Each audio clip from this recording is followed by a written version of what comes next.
नमस्कार, UCN hello doctor में आप सभी का स्वागत है।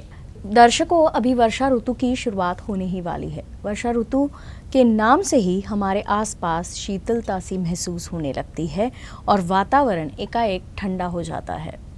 लेकिन इस ठंडे वातावरण की वजह से कई बीमारियां अपना सिर उठाने लगती है और ऐसे में जो डायबिटीज़ के मरीज़ होते हैं उन्हें भी इस ऋतु की वजह से तकलीफ़ हो सकती है। इसी विषय पर और उस तकलीफ़ को कम करने के लिए उन्हें क्या सावधानियां बरतनी चाहिए, इसी के बारे में आज हमें मार्गदर्शन करने के लिए हमारे साथ यहाँ मौजूद है माधव बाग के विशेषज्ञ डॉक्टर गौरव शेलके।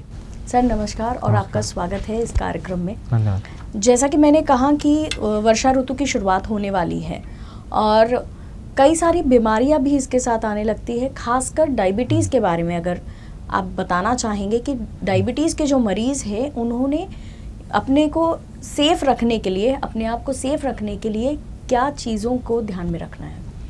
नॉर्मली ये देखा जाता है कि वर्षा ऋतु ग्रीष्म ऋतु के बाद में आता है। तो ग्रीष्म ऋतु में जैसे गर्मी बहुत ज़्यादा बढ़ती है, वातावरण में गर्मी का एहसास होता है और एकाएक जैसे आपने कहा कि ठंड का माहौल बन जाता है। तो आयुर्वेद के हिसाब से जो वात पित्त कफ 3 दोष माने गए उसमें से वात दोष का प्रकोप होता है। तो इस मौसम में जनरली जोड़ों के दर्द की समस्या समझ में आती है। हमारा पित्त मतलब हमारा पाचन संस्थान बिगड़ने लगता है, तो पाचन की सारी बीमारियां चालू होती है। नॉर्मल व्यक्ति में ही बिगड़ना चालू होता है। तो जिनको मधुमेह है या जिनको डायबिटीज़ है उनको ये समस्या बहुत जल्दी आना चालू होती है। तो विशेष रूप से यहाँ पे पाचन का ध्यान रखना बहुत ज़रूरी है और जो मधुमेह पेशेंट है उनको अपना शुगर कंट्रोल रखना बहुत ही इम्पोर्टेंट है। जैसा कि दर्शकों आपने देखा है कि डायबिटीज़ के जो पेशेंट्स हैं उन्हें वातावरण से जो फ़र्क पड़ता है उसके साथ साथ कई अन्य बीमारियों का भी खतरा होता है। तो सबसे पहले आपको ध्यान रखना है कि आपका जो ब्लड शुगर लेवल है वो कंट्रोल में रहे और इसके लिए माधव बाग की ओर से डॉक्टर्स डे के उपलक्ष्य में 1 जुलाई से 15 जुलाई तक मधु स्वास्थ्य पखवाड़ा घोषित किया गया है। तो उसका भी आप लाभ ज़रूर उठाएं और इसका लाभ उठाने के लिए दिए गए नंबर पर आपको सिर्फ एक मिस कॉल देना है। सर, जैसे अभी आपने बताया कि वर्षा ऋतु की शुरुआत में वातावरण में बदलाव आने से बीमारियां आती हैं, तो ऐसे में कई लोगों को मतलब हम कह सकते हैं कि ज़्यादातर लोगों को पाचन की समस्याएं होती है। तो अगर किसी डायबिटिक पेशेंट को ये समस्या होती है तो उसके लिए उसने क्या अपने आप को सावधान रखना है, किस तरीके से मतलब जैसे आयुर्वेद में ये बताया गया है कि ऋतुचर्या या दिनचर्या का मतलब होता है कि दिन भर मुझे किस तरह से मैं रूटीन फॉलो करना है और ऋतुचर्या मतलब जैसे सीजन चेंज होता है तो उस हिसाब से कैसे मुझे डाइट लेना है, किस तरह का व्यायाम करना है, किस तरह से पूरा व्यवहार मुझे रखना है। तो खास करके डायबिटीज़ के पेशेंट के साथ साथ अगर ये पाचन की समस्याएं उत्पन्न होती है, जैसा कि हम देखते हैं कि बारिश के मौसम में या वर्षा ऋतु में जनरली हम पानी उबालने के लिए बोलते हैं, पानी उबाल के पीने के लिए बताया जाता है। क्योंकि इसमें बैक्टीरियल ग्रोथ जल्दी होती है, क्योंकि नेचर में ही अम्लता बढ़ती है, वात बढ़ जाता है, जिसके कारण पाचन संस्थान की बीमारियां सबसे ज़्यादा चालू होती है। तो यहाँ पे सिंपल एक चीज़ है कि एक शुंठी जल बोलते हैं, शुंठी मतलब सूंठ, ड्राई जिंजर जिसको बोलते हैं, उसमें वो अगर पानी में डाल के उबाल के पिया जाए पूरे दिन भर में तो पाचन संस्थान में आपको काफ़ी आराम मिलना चालू हो जाता है। दूसरा, डायबिटीज़ के पेशेंट में शुगर ना बढ़े इस तरह के डाइट प्लान करना है। अभी शुगर बढ़ने के लिए सबसे मेन चीज़ होते हैं कार्बोहाइड्रेट्स। हम देखते हैं कि पानी छोड़ के बाकी सब चीज़ों में खाने के आइटम्स में कार्बोहाइड्रेट अवेलेबल होता है। उसका ग्लाइसेमिक इंडेक्स करके एक प्रमाण आता है कि पर्टिकुलर एक चीज़ खाने से हमारे ब्लड में कितनी ग्लूकोज आने वाली है, उसको ग्लाइसेमिक इंडेक्स बोलते हैं। फॉर एग्जांपल मिर्ची अगर हम खाएं तो 100 ग्राम मिर्ची खाने के बाद में सिर्फ 5 से 8 ग्राम की ही ग्लूकोज मिलती है। वही अगर हम गेहूँ खाते हैं तो 100 ग्राम गेहूँ से हमें कम से कम 55 to 65 ग्राम तक ग्लूकोज मिलता है। तो यहाँ पे ध्यान देना ज़रूरी है कि ज़्यादा मात्रा में कार्बोहाइड्रेट्स का इंटेक हमें कम रखना है, तो उसके बदले हमको प्रोटीन, गुड फैट और हाई फाइबर डाइट लेना है, जिसकी वजह से पाचन संस्थान बहुत शानदार रहे और हमारे शुगर लेवल भी कंट्रोल रहे, ताकि आगे का कॉम्प्लिकेशंस ना आए। जी, इसका मतलब जैसे पंचकर्म से न सिर्फ हमारा डायबिटीज़ कंट्रोल हो जाता है बल्कि जो हमें नज़र की तकलीफ़ होती है उसमें भी हम लोग कंट्रोल कर सकते हैं। तो आइए एक ऐसे ही पेशेंट से हम लोग जानकारी हासिल करते हैं, उनका एक्सपीरियंस सुनते हैं। नमस्कार, मैं नीलेश पंडित, मैं यहीं कांदिवली में रहता हूँ। मुझे इनिशियली डायबिटीज़ और ब्लड प्रेशर की तकलीफ़ थी। करीब 4-5 साल से ये तकलीफ़ थी। बट एक दिन मुझे काफ़ी मेरी विजन ब्लर हो गई, दिखना थोड़ा सा ब्लर दिखने लगा। तभी मैंने डॉक्टर को कंसल्ट किया। उन्होंने बताया कि आप HbA1c करके आइए। शुगर फ्लक्चुएशन का उनको डाउट था। तभी मुझे माधव बाग की एक एडवर्टाइजमेंट दिखाई दी जहाँ पे HbA1c का एक कैंप लगा था।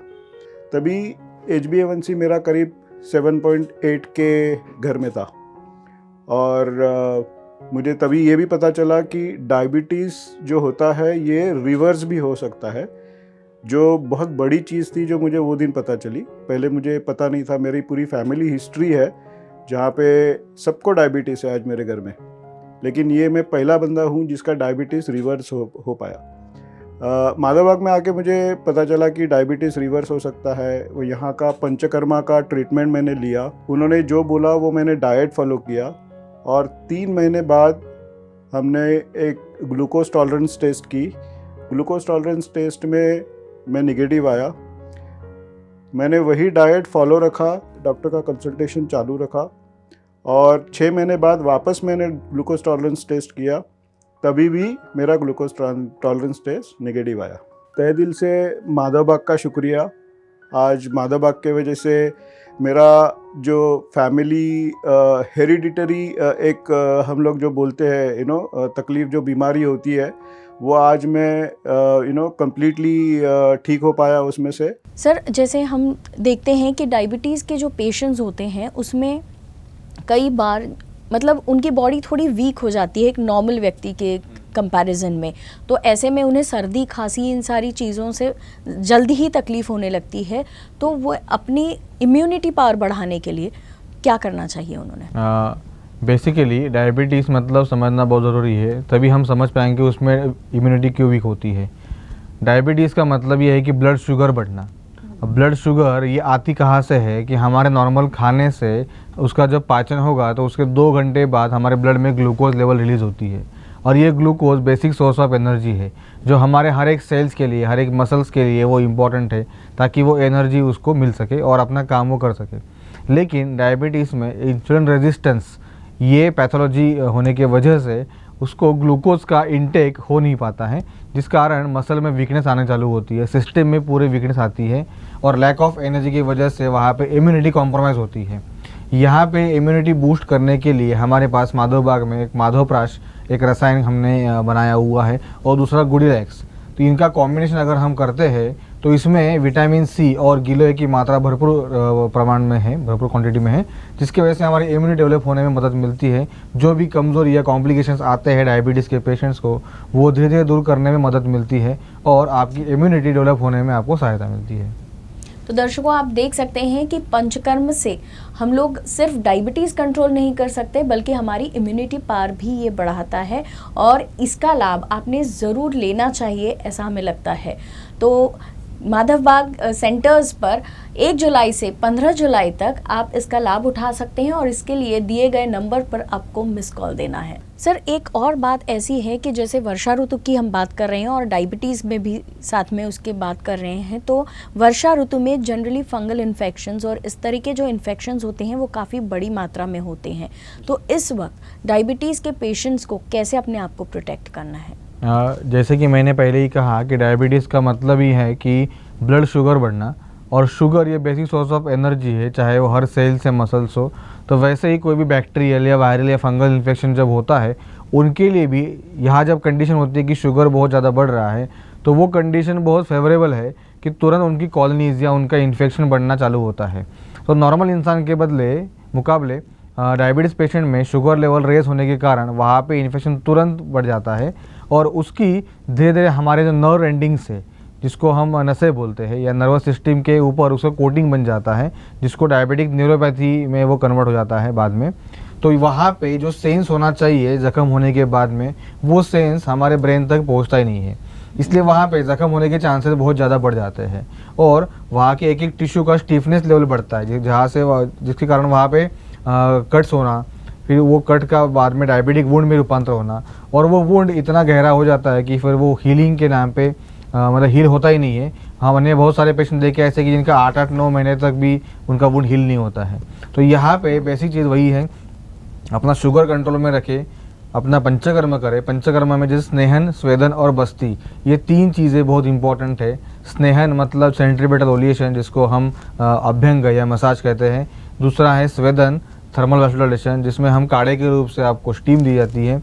और तीसरा बस्ती मतलब पर रेक्टल ड्रग एडमिनिस्ट्रेशन, मतलब ये एनीमा होता है जो एक काढ़ा डायबिटीज़ के हिसाब से बनाया जाता है।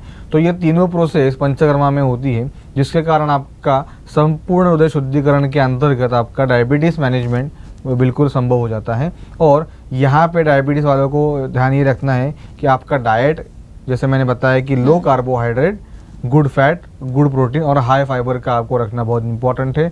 और दूसरा कि अपने पैरों की या अपने ऑर्गन्स की सफाई या हाइजीन का बहुत इंपॉर्टेंटली ध्यान रखना चालू करें। हमारे नाखून जो होते हैं, नाखून बढ़ते हैं तो वो नाखून हमारे दुश्मन बन जाते हैं, तो नाखून काटना बहुत इंपॉर्टेंट है टाइम टू टाइमली। और कोई भी जख्म अगर होती है तो उसको नज़रअंदाज ना करें। कहीं भी बाहर से आते हैं, जैसे चप्पल कभी कभार हम पहन के नहीं जाते हैं, तो डायबिटीज़ पेशेंट को वो सेंस होता ही नहीं है, क्योंकि वो डायबिटीज न्यूरोपैथी डेवलप हो चुकी है। तो जख्म होने का सेंस ना होने के कारण वहाँ पे हमारा ध्यान जाता नहीं है। तो वहाँ पे थोड़ा सा भी अगर कट लगता है, थोड़ा सा भी अगर जख्म हो रही है, तो वहाँ पे तुरंत ध्यान देना चाहिए और अपने डॉक्टर से पहले आके मिलिए। और डायबिटीज़ ठीक होने के लिए ज़रूर माधव आपको मदद करने वाला है। तो 2 चीज़ें बहुत इंपॉर्टेंट, सबसे पहला नियमित रूप से अपना डाइट कंट्रोल करें, अपनी शुगर कंट्रोल करें। शुगर कंट्रोल करने के लिए आपको डेली या रूटीनली चेकअप करना चाहिए। जैसे किसी पेशेंट को बहुत ही फ्रीक्वेंटली डे में कम से कम 3 बार चेक करना पड़ता है, या किसी पेशेंट को हफ्ते में 2 बार चेक करना पड़ता है। अब यहाँ पे हमने शुगर चेक ही नहीं की तो हमको पता लगता ही नहीं है कि हमारी शुगर कितनी कंट्रोल में है। बहुत बार बहुत रेज शुगर होती है और हम उसको भूल जाते हैं, नज़रअंदाज करते हैं, और अंदर क्या कॉम्प्लिकेशन होते हैं फिर उसका हमें परिणाम आगे भुगतना पड़ता है। तो इसलिए रेगुलर मॉनिटरिंग, अपना डाइट कंट्रोल और अपने पैरों की या ऑर्गन्स की विशेष हाइजीन रखनी, ये बहुत इंपॉर्टेंट है। अभी आपसे जैसे बात कर रहे हैं तो उससे ऐसा लग रहा है कि जैसे डायबिटीज़ यानी छोटी छोटी बीमारियों का संगठन। बिल्कुल, क्योंकि कुछ भी अगर फंगल इन्फेक्शन है या कोई भी छोटा सा आपको ज़ख्म होता है तो भी वो आपके लिए बहुत बड़ी तकलीफ़ पैदा कर सकता है। तो ऐसे में आपसे ये जानना चाहूँगी कि अगर डायबिटीज़ के पेशेंट को डायबिटीज़ से मुक्ति चाहिए या पूरी तरीके से इस बीमारी से ऊपर उठ के उनको अपना एक नॉर्मल सा लाइफ जीना है, तो उन्होंने क्या करना चाहिए? बिल्कुल, डायबिटीज़ में स्पेसिफिकली बोलूँगा मैं टाइप 2 डायबिटीज़, जहाँ पे पूरी दुनिया अभी लगी हुई है कि टाइप 2 डायबिटीज़ इजीली रिवर्सिबल। लेकिन रिवर्सिबल ये कुछ ही पॉइंट पे या कुछ ही पैरामीटर पे तय होता है। जैसे कि आपको अगर आप चाहते हो कि आपका डायबिटीज़ रिवर्स हो, क्योंकि बहुत लोग मेडिसिन खा के शुगर मैनेज करते हैं तो वो हैप्पी भी रहते हैं कि मेरी शुगर कंट्रोल में है, लेकिन जब हम मेडिसिन छोड़ते हैं या मेडिसिन की जब यूज टू हो जाते हैं तो वो शुगर लेवल दोबारा बढ़ना चालू होता है। फिर नई मेडिसिन इंट्रोड्यूस होती है, कोई कॉम्बिनेशन होता है या कोई अलग मेडिसिन होती है। जब पूरे मेडिसिन का असर ख़त्म होता है तब हमें लास्ट इंसुलिन का डोज लेना पड़ता है। तो ये कंडीशन आने तक अगर आपको वेट करना है तो आप कर सकते हो, वो आपका चॉइस है। लेकिन अगर आपको डायबिटीज़ को हराना है तो माधव बाग की कॉम्प्रहेंसिव डायबिटीज़ केयर, ये ट्रीटमेंट के अंतर्गत आप एनरोल हो जाओ, जिसके अंतर्गत आपको आने वाले 3 से 4 महीनों में हम डायबिटीज़ फ्री करके दे देंगे आपको। और इसके पैरामीटर्स क्या हैं ये समझना ज़रूरी है। सबसे पहला, आपकी विदाउट मेडिसिन शुगर कंट्रोल में रहना बहुत इंपॉर्टेंट है। जैसे फास्टिंग हम डायबिटिक शुगर को बोलते हैं कि बिलो 110 mg/dl और पोस्ट मील 140 mg/dl, ये आइडियल शुगर रहना ज़रूरी है। दूसरा HbA1c, जो हम बोलते हैं कि 3 महीने की एवरेज शुगर, या साइंटिफिकली बोले तो ग्लाइकोसिलेटेड हीमोग्लोबिन, ये वैल्यू 6.5 के अंदर अगर आपकी आती है विदाउट मेडिसिन तो आपका गुड कंट्रोल है। ये 2 टेस्ट के अलावा भी और एक एडवांस टेस्ट है आगे जाके, उसको बोलते हैं ओरल ग्लूकोज टॉलरेंस टेस्ट। इस टेस्ट में हम आपको 75 ग्राम ग्लूकोज पिला के फिर 1 घंटे और 2 घंटे बाद शुगर चेक करते हैं। ये अगर टेस्ट नॉर्मल आ गई तो आप डायबिटीज़ से फ्री हो चुके हैं, ये आपका प्रमाण पत्र मिल जाता है। ये तो बहुत खुशी की बात है बिल्कुल कि डायबिटिक के पेशेंट के लिए, क्योंकि एक बार डायबिटीज़ हो जाए तो वो ठीक नहीं होता, ये कहीं ना कहीं सोच होती है। अब हम देखते हैं कि CDC इस अनुसंधान आधारित पंचकर्म चिकित्सा की सहायता से अपनी मधुमेह से सफलतापूर्वक मात देने वाले एक खुशहाल पेशेंट के बारे में। 2019 का वो साल था। उस वक्त मेरी MDR TB की एक ट्रीटमेंट चल रही थी जिसे मल्टी ड्रग रेजिस्टेंस कहते हैं, जहाँ पर दिन में कम से कम 5 से 10 हज़ार पावर की गोलियाँ खानी होती है। उसी दौरान मुझे डायबिटीज़ जो है वो डिटेक्ट हो चुका था, और उस वक्त डायबिटिक जो डिटेक्ट हुआ था वो कम से कम मेरा H1B1C जो था 11.1 था। डॉक्टर साने, उनका एक इंटरव्यू मैंने देखा हुआ था, और जैसे मुझे माधव बाग के बारे में जानकारी मिली उस वक्त मैंने सोच लिया कि मुझे अब एलोपैथिक फ्री ज़िंदगी जीनी है। 3 से 4 महीने के बाद मेरा धीरे धीरे एलोपैथिक मेडिसिन कम होते गया।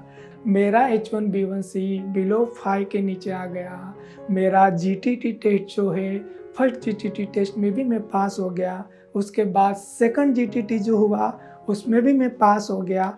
एवरी 3 मंथ्स का जो मेरा H1B1C है बिलो 5 के नीचे ही रहा है, और ये सारी चीज़ें जो हुई है ये माधव बाग के बेहतरीन ट्रीटमेंट के वजह से हुई है। आज मुझे मेरा जो वेट था उस वेट के बारे में मैं कहना जाऊँ तो 70 to 85 kg मेरा वेट था। आज जो मेरा वेट है ओनली 56 to 57 रहता है। सही वक्त पर सही फैसला करना ये हमारी जिम्मेदारी है। अगर आज आप सही वक्त पर सही फैसला करोगे और माधव बाग के परिवार के साथ जुड़ोगे तो मुझे पूरा विश्वास है जिस तरीके से मैं हैप्पी लाइफस्टाइल जी रहा हूँ आप भी बेहतरीन हैप्पी लाइफस्टाइल जी सकते हो। इसके लिए मैं कहता हूँ स्वस्थ रहिए, मस्त रहिए, मुस्कुराते रहिए। Wish you all the best. दर्शकों, माधव बाग के आयुर्वेदिक डायबिटीज़ रिवर्सल उपचारों से मात्र 90 दिनों में डायबिटीज़ लक्षणों से मुक्त होकर एक वर्ष तक किसी भी दवाई को ना लेते हुए आपकी जो ब्लड शुगर है उसे नॉर्मल पाया गया है, यानी व्यक्ति डायबिटीज़ से मुक्ति मिलती है और ऐसा पाया गया है। इस निरीक्षण को journal of association of physicians of India, इस विख्यात अनुसंधान पत्रिका ने भी स्वीकृति प्रदान की है। यदि आप भी अपने मधुमेह से मुक्ति पाना चाहते हैं तो कृपया माधव बाग के विशेषज्ञों से आप ज़रूर मिलें, और उनसे मिलने के लिए दिए गए नंबर पर सिर्फ एक मिस कॉल देना है। सर, एक और बात है कि जैसे हम सभी जानते हैं कि जो डायबिटीज़ के पेशेंट्स होते हैं उन्हें एक्सरसाइज करना बहुत ज़रूरी है। रेगुलर एक्सरसाइज उनके लिए बहुत इम्पॉर्टेंट है अपनी ब्लड शुगर मेंटेन रखने के लिए। लेकिन जैसे अभी हम देख रहे हैं कि वर्षा ऋतु है, बाहर बारिश हो रही है और वो कहीं एक्सरसाइज नहीं कर पा रहे बाहर जाकर, तो ऐसे में इन पेशेंट्स ने क्या करना चाहिए? एक्सरसाइज का यहाँ पे थोड़ा सा लॉजिक बताता हूँ। आयुर्वेद में हज़ारों साल पहले मधुमेह या डायबिटीज़, प्रमेह के जो कारण बताए, निदान जो बताया है, उसमें सबसे पहला है कि आस्य सुखम स्वप्न सुखम। आस्य सुख का मतलब होता है कि हमारे मुख का सुख, मतलब जो जीभ की लालसा होती है खाने की, जो खाने की इच्छा होती है वो बहुत ज़्यादा रहना, और स्वप्न सुख मतलब आरामदायक लाइफस्टाइल। ये दो सबसे मेजर जो कॉज है वो हमारे प्रमेह को हमें बढ़ाता है। तो इसीलिए नियमित व्यायाम करना बहुत इम्पोर्टेंट है। अब यहाँ भी बात आती है कि जब बारिश हो रही है तो बाहर हम टहलने जा नहीं सकते, वॉकिंग करने जा नहीं सकते, या कहीं हमारा कुछ एक्सरसाइज प्लान होता है, कोई गार्डन में जिम लगी हुई है तो वहाँ पर जा नहीं सकते। तो इसी प्रश्न के सवालों के लिए हमने एक एप्लीकेशन लॉन्च किया है जिसका नाम है MIB पल्स, जिसमें सुबह 6:15 बजे से हमारा योगा क्लास चालू होता है, जिसके अंतर्गत आप उसको देख के योगा फॉलो कर सकते हो। और हमने वो योगा ऐसे ही प्लान की है जो हमारे हार्ट पेशेंट्स है या डायबिटीज़ पेशेंट्स है वो आसानी से फॉलो कर सके। पहले आपको थोड़ा सा रेजिस्टेंस बॉडी दे सकती है, लेकिन जैसे जैसे आप आगे बढ़ोगे वैसे आपको वो बहुत ही आसानी से करना पॉसिबल हो जाएगा। वैसे हमारे MIB पल्स में रेगुलर मॉनिटरिंग के लिए भी सुविधा है, जिसके अंतर्गत आपको हमारे 450 से अधिक डॉक्टर्स आपको सहायता करने वाले हैं, और आपको मेडिसिन के डोज टेपरिंग करने के लिए आपको सहायता मिलती है।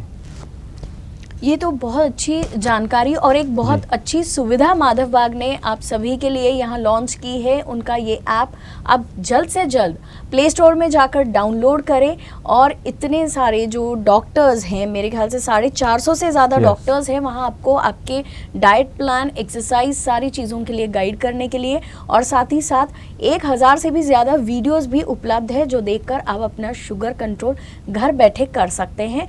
तो जल्द से जल्द प्ले स्टोर में जाकर इस ऐप को डाउनलोड करें। सर एक और बात है जो स्पेशली मधुमेह के मरीजों के लिए, कि जैसे इस वर्षा ऋतु में जो हमारी पाचन संस्था है उसका जो वर्किंग है वो काफ़ी वीक होने लगता है, तो ऐसे में मधुमेह के पेशेंट्स ने क्या करना चाहिए? बिल्कुल, यहाँ पे नॉर्मली ही ऋतुचर्या के हिसाब से ही सभी लोगों का पाचन बिगड़ जाता है। तो और जिनको डायबिटीज़ है उनका तो पाचन बहुत जल्दी ख़राब होता है, क्योंकि उनकी शुगर का ही पाचन हो नहीं रहा है ढंग से। तो इनको मैं बताना चाहूँगा कि जैसे मैंने प्रीवियसली कहा था कि लो carbohydrate diet, good fat, good protein और गुड फाइबर, साथ साथ में पाचन संस्थान को बूस्ट करने के लिए कुछ मेडिसिन होते हैं। जैसे मैंने बताया शुंठी, तो पानी में शुंठी डाल के उसको उबाल के अगर आप पियोगे तो आपके पाचन संस्थान को आराम मिलता है। और दूसरा, डायबिटीज़ पेशेंट को जनरली बोला जाता है कि पोर्शन कंट्रोल में खाना ज़रूरी है, मतलब उनको रेगुलर इंटरवल्स पे भूख लगना चालू होती है, क्योंकि आपके मसल्स का अपटेक ग्लूकोज का चालू ही नहीं होता है। इसीलिए बॉडी आपकी हर कुछ 2 घंटे या 3 घंटे के बाद में आपसे हंगर पेन के रूप में आपके खाना मांगती है। तो ऐसे पेशेंट्स के लिए कभी भी एक्सरसाइज के साथ में अगर आप ये कॉम्बिनेशन करोगे तो आपका हंगर पेन भी रिलीव होता है। प्लस आपको अगर खाने के पहले अगर आपने सलाद ज़्यादा मात्रा में खाया, अब यहाँ पे सलाद वर्षा ऋतु के समय में थोड़ा सा अगर आप बॉईल करके लेंगे या थोड़ा सा उसको आप सूप बना के लेंगे तो आपके लिए पाचन के लिए बहुत आसान रहेगा, जिससे एक सटाइटी आती है। सटाइटी मतलब तृप्ति, कि मेरे पेट भरने की जो भावना है वो आपको मिलना बहुत ज़रूरी है, क्योंकि अगर पेट ही नहीं भरा तो डायबिटीज़ पेशेंट वैसे भी हंगर पेन में बहुत ज़्यादा क्रेविंग्स होती है, इसीलिए बहुत मीठा खाने की इच्छा होती है। तो यहाँ पे ध्यान रखने की ज़रूरत है कि आपका डाइट इस तरह से आप कॉम्बिनेशन बनाओ कि डाइट के साथ साथ कुछ एक्सरसाइज भी प्लान कीजिए, जिसकी वजह से आपका मसल से ग्लूकोज का अपटेक रेगुलर बेस पे होता रहे। और जैसे मैंने बताया कि शुंठी का पानी, ये शुंठी का पानी आप दिन भर में पीते रहे, जिससे आपको पाचन संस्थान में आराम मिलेगा। तो दर्शकों, आपने देखा है कि आपका डाइट प्लान कितना इम्पॉर्टेंट है आपका ब्लड शुगर कंट्रोल करने के लिए, और आपकी इसी चीज़ में सहायता करने के लिए डायबिटीज़ रिवर्सल की यात्रा में जैसे प्रमेह डाइट बॉक्स अत्यंत महत्वपूर्ण ऐसी एक चीज़ माधव बाग की तरफ से आपके लिए लॉन्च की गई है, जिसमें कि आप 3 महीने तक अगर कंटिन्यूस ये डाइट बॉक्स कंज्यूम करते हैं तो आप डायबिटीज़ से मुक्ति पा सकते हैं और आपका ब्लड शुगर भी काफ़ी कंट्रोल में आ सकता है। और इस डाइट बॉक्स को अगर आप ट्राई करना चाहते हैं तो दिए गए नंबर पर आपको मिस कॉल देना है। सर एक और चीज़ होती है जो है कि जोड़ों का दर्द, और जैसा कि हम लोग बात कर रहे हैं कि मधुमेह के जो पेशेंट्स हैं उनमें पेन काफ़ी कम महसूस होता है, लेकिन ये तकलीफ़ जो है जोड़ों के दर्द की वो उन्हें काफ़ी मतलब होती है ये तकलीफ काफ़ी, तो उसके लिए आप क्या सलाह देंगे? यहाँ पे एक थोड़ा सा एग्जांपल देना चाहूँगा। जैसे हमारे घर में बर्तन होते हैं, बर्तन में शुगर जहाँ पे एक तरह का उसका लेयर जम जाता है, वैसे ही अगर हमें लॉन्ग स्टैंडिंग या बहुत सालों से अगर शुगर की बीमारी है या मधुमेह है तो वो हमारे एक एक मसल्स के ऊपर या जॉइंट्स के ऊपर उसका एक लेयर जमना चालू होता है। जैसे हम कपड़े को स्टार्च बनाने के बाद कपड़े जैसे कड़क हो जाते हैं, वैसे हमारे जॉइंट्स भी स्टिफ हो जाते हैं। इसलिए डायबिटीज़ में common complications frozen shoulder, osteoarthritis, rheumatic arthritis, और जिसके अंतर्गत फिर हड्डियों का टेढ़ापन या बोन डिफॉर्मिटी होना चालू होता है। तो यहाँ पे बेसिकली अगर आपको ग्लूकोज या डायबिटीज़ में अगर आपको आराम मिलाना है तो आपको मोबिलिटी एक्सरसाइज करना बहुत ज़रूरी है, जिसको आपको फिजियोथेरेपी के अंतर्गत समझना ज़रूरी है। और साथ साथ में स्नेहन स्वेदन और बस्ती, ये 3 जो मैंने पंचकर्मा के स्टेप बताए हैं कि ये आपको करवा के लेना चाहिए, जिसके अंतर्गत आपको बहुत ही अच्छा आराम मिलेगा। और वात ऐसी चीज़ है कि जिसको कोई भी मशीन देख नहीं सकती या कोई भी मशीन नाप नहीं सकती, उसको बस अपने रास्ते से निकालना होता है, जिसको हम अनुलोमन कहते हैं। तो अनुलोमन करने के लिए आपको हमेशा गुनगुना पानी ही पीना बहुत इम्पॉर्टेंट है। तो इस तरह से आपका पानी का प्रमाण, गुनगुना पानी, फिर आपका डाइट और रेगुलर एक्सरसाइज जैसे मोबिलिटी एक्सरसाइज, ये करने के साथ साथ पंचकर्मा अगर आप आपको एडिशनल जोड़ दोगे, और आयुर्वेदिक मेडिसिन जिसके थ्रू आपका पाचन भी सुधरता है और आपका वात शमन भी ट्रीटमेंट हो जाती है। तो इस तरह से आपको जॉइंट पेन में, खास करके डायबिटीज़ पेशेंट में, आपको आराम मिलना चालू होता है। तो बहुत अच्छी जानकारी आपने दी है, और दर्शकों आप देख सकते हैं कि जैसे डॉक्टर साहब ने बताया है कि आयुर्वेदिक पंचकर्म थेरेपी जो है वो स्नायु को ताकत प्रदान करती है और जोड़ों के दर्द से आपको आराम भी दिलाती है। तो इसके लिए आप हमेशा माधव बाग के जो विशेषज्ञ हैं उनके कांटेक्ट में रहिए।